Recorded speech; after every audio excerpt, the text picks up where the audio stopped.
દ્રવહિ બચન સુની કુલિસ પસાના, પૂર્જન પ્રેમ ન જાય બખાન. ભરતજીની સ્થિતિ અવસ્થા જોઈને સૌ અયોધ્યાવાસીઓ પ્રસન્ન છે અને ભરતજીની ભક્તિની અંદર મગ્ન છે. ભગવાનમાં તો સૌ કોઈને મગ્ન થવાનું ઈચ્છે, મન થાય, પણ ભગવાનના ભક્તની અંદર પણ એટલો જ પ્રેમ જાગે. અહીંયા ભરતજીનામાં સૌ અયોધ્યાવાસીઓને એક દ્રઢતા, એક વિશ્વાસ, એક નિષ્ઠા બેસે. ભરતજી એવા પરમ ભક્ત છે કે ભગવાનની સુધી આપણને પહોંચાડી દે.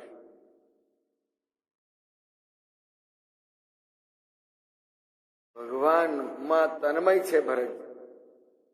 અયોધ્યાવાસીઓને પણ વિશ્વાસ છે, જ્યાં ભરતજી જશે ત્યાં મારે જવું છે. ભગવાનનું ભક્ત જ્યાં લઈ જાય ને ત્યાં સૌ સમસ્ત દુનિયા જવા માટે તૈયાર. અને ભરતજીમાં એવી નિષ્ઠા બેસી ગઈ છે કે જાણે કે પોતે જ પ્રભુનું સ્વરૂપ. અને એટલે જ બૃહસ્પતિજીએ કહ્યું ઇન્દ્રને કે જા, ભરતજીને શરણે જા, બસ ભગવાનના ની ભક્તિ કરનાર ભક્તનો તું ભક્ત બની જા.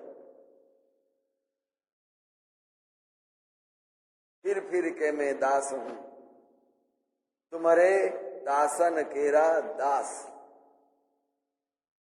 ત્યાં જઈને ઉભો રહે, ક્યાંય પણ નિમ્નતા ન માનીશ કે હું તો ભગવાનની સેવા કરવાને બદલે એના સેવકના નોકરની મારે સેવા કર. ભૂલી જાય, અહંકાર છોડી દે કે હું ઇન્દ્ર છું અને ભગવાનની પાસે જવાને બદલે ભગવાનના ભક્તની પાસે.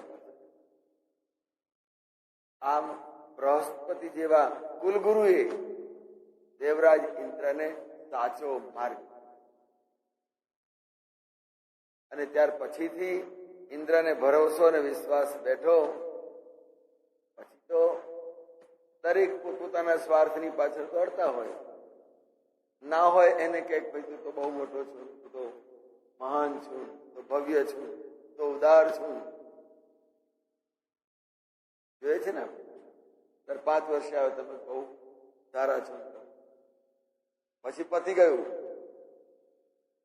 5 વર્ષ શરૂ થાય એમ ઇન્દ્રએ પણ ત્યાં એમ થયું કે ના, હવે ભરતજી મને મત આપવાના છે તો વાંધો નહીં.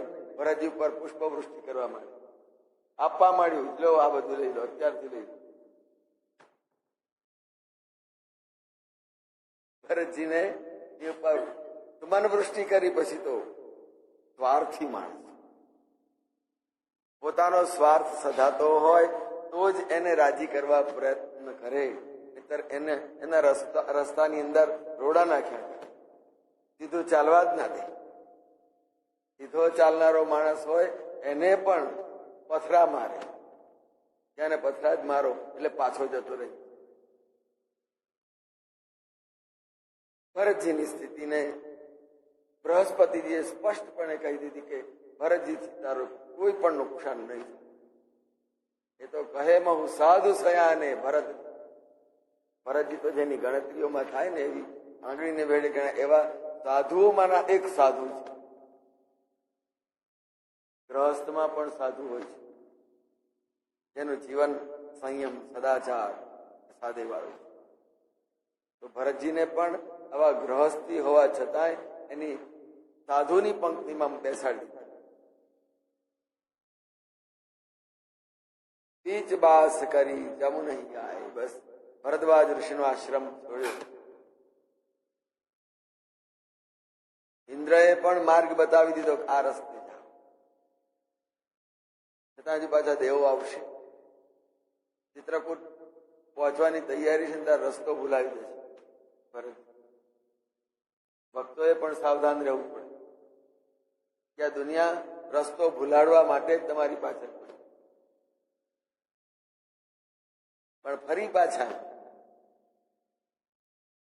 ભગવાન પોતે જ પ્રેરણા કરે અને કોઈ વનવાસીઓના રૂપે ચાલો અમે તમને રસ્તો બતાવીએ ભગવાનની પાસેથી.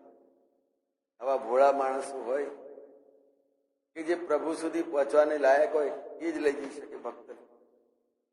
તો આમ બીચ બાસ કરી જમું નહીં, વચ્ચે થોડા થોડા નિવાસ કરતા કરતા ભરદ્વાજજીના આશ્રમથી તીર્થરાજ પ્રયાગેથી આગળ પ્રસ્થાન કરીને વચ્ચે વચ્ચે વિશ્રામ કરતા કરતા યમુનાજીના કિનારે આવી અને ભરતજીએ પડાવ કર્યો. ત્યાં યમુનાજીના દર્શન કર્યા તો પ્રભુ તો શ્યામ વર્ણ છે. યમુનાજીના દર્શન કરતાની સાથે ભગવાનના શ્રી વિગ્રહનું સ્મરણ થઈ આવ્યું. કદાચ આ યમુનાજીએ તો મારા પ્રભુનો આત્મસાત નહીં કરી દીધો અને યમુનામાં જ પોતાનું સ્વરૂપ આપી દીધું હોય, પોતાનો વર્ણ આપી દીધો. એમ જોઈને એમ લાગ્યું કે હજુ ભગવાન અહીંયા આગળ યમુનાજીમાં જ સ્થિત છે. જો તો ખરા યમુનાજી ક્યાં શ્યામ છે. નિરખી નીર લોચન જલ જાય. આની અંદર તો મારા પ્રભુ નિવાસ કરી રહ્યા. આમ આંખની અંદર ભક્તિ રસના, પ્રેમના, ભાવના આંસુઓ દળ દળ દળ. નિરખી નીર લોચન જલ. બંને આંખો એક બાજુ ગંગાજીને છોડ્યા છે અને બીજી બાજુ યમુનાજીને આવ્યા છે. ગંગા અને યમુના બંને આંખોમાંથી વહેવાના ચાલુ છે. રઘુબર બરન બિલોક. આટલું સુંદર ભગવાનના શ્રી વિગ્રહના વર્ણનો રંગ જોઈને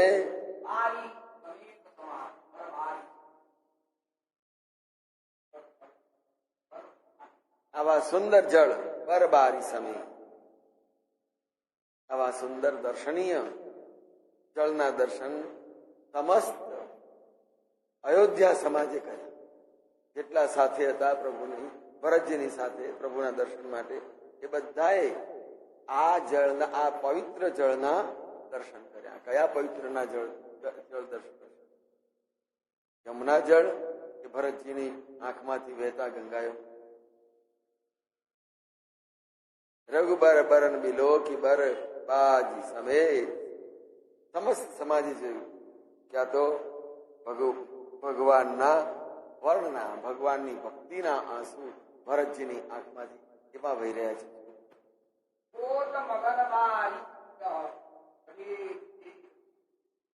દરેકની પાસે ભગવત દર્શનનો વિવેક છે, ચિત્રકૂટનો માર્ગ છે. આજે પણ અયોધ્યાથી ચિત્રકૂટ સુધીના એ માર્ગ ઉપર રાજમાર્ગ છે પાકો. પણ ત્યાં આગળ રામાયણને અભ્યાસી હશો ને તો જોજો, ભરતજીના યાત્રા જે છે એની ચોપાઈઓ ઠેકાણે ઠેકાણે એના બોર્ડ મુકાય ને એમ લાગે કે આપણે ભરતજીની સાથે જ આજે પણ ચિત્રકૂટ તરફ આગળ વધી રહ્યા છે એવો ભાવ. એક એક ચોપા એટલી સુંદર છે. અને જેમ રોડ ઉપરના પેલા બીજા સાઇન બોર્ડમાં મૂકવામાં આવે એવી રીતે અમુક અમુક જગ્યાએ આ જે આખું ભરતજીનું આખું વાતાવરણ આજે પણ તાદ્રશ બને. અને હોત મગન બારીધી વિરહ, વિરહનો સાગર, ભગવાનના વિરહનો જે સમુદ્ર છે એની અંદર બધા જ તરી રહ્યા છે. બધા જ એની અંદર તરી રહ્યા છે. ચડે વિવેક જહાજ. ભરતજી જેવું વિવેકી જહાજ મળ્યું હોય, ભરતજીની પાછળ પાછળ ચાલવાનું. ચાલો મહારાજની ભક્તિ કરવી છે, જય મહારાજની પાછળ પાછળ ચાલી તો આપણને ભક્તિ મળશે, જ્ઞાન મળશે, માર્ગ. એમ ભરતજીના વિવેક રૂપી જહાજ ઉપર આખો અયોધ્યાનો સમાજ ચડી જુએ છે.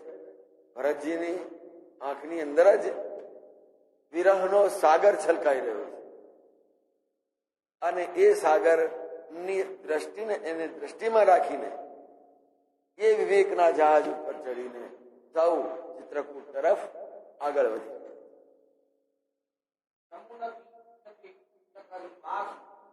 તે દિવસે યમુનાજીના કિનારે નિવાસ કર્યો. સૌએ સ્નાન કર્યા અને બધા સ્નાન ધ્યાન નિત્ય કર્મ પરવારી અને બધા સુવ્યવસ્થિત થઈ ગયા. તે દિવસના કાર્યક્રમને પરવારી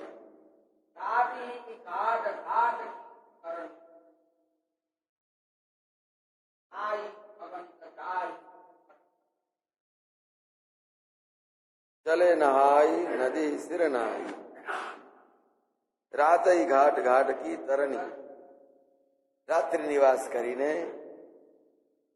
બીજે દિવસે સવારે ઘાટ ઘાટ કી તરણ, જે ઘાટ ઉપર જે નૌકાઓ હતી એ બધી નૌકાઓને બોલાવી લીધી અને ભરતજીને પાર ઉતારવાના. આજે પણ પ્રયાગમાં જોજો એટલી બધી અસંખ્ય નદીઓ છે, હોડીઓ છે ને કે મારામાં બેસો, મારી પાસે આવી જાઓ, અહીંયા આવી જાઓ, અહીંયા આવી જાઓ.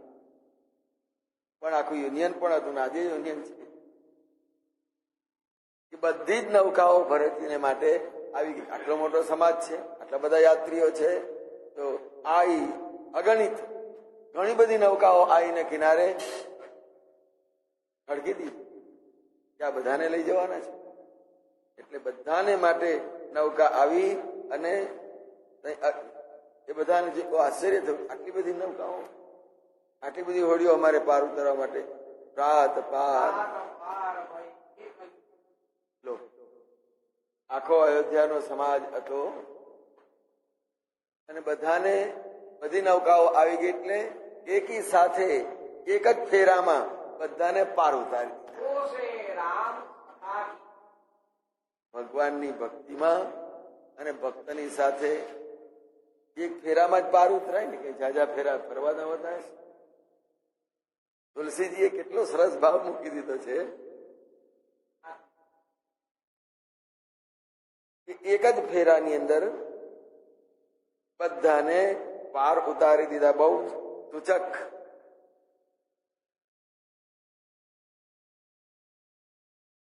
તો છે રામ સખા કી સેવા પ્રાત, અને બધાને એક જ વાર એક જ ફેરામાં પાર ઉતારીને બધાને સંતોષ આપ્યો. ઘાસ નહીતર આગળ પાછળ જવાનું હોય તો પેલા આગળ જતા રહ્યા, અમે રહી ગયા, પેલી બાજુ પેલા ઉતરી જશે, અમે મોડા પડીશું. આમ પરસ્પર અંદર હોય જ, અંદરો અંદર. તું વહેલો જતો રહ્યો, મને પાછળ રાખ્યો. આમ અનેક બાબતો અંદર થોડી ઘણી પણ ચળભળ નહીં થાય, ઘરમાં થાય ને.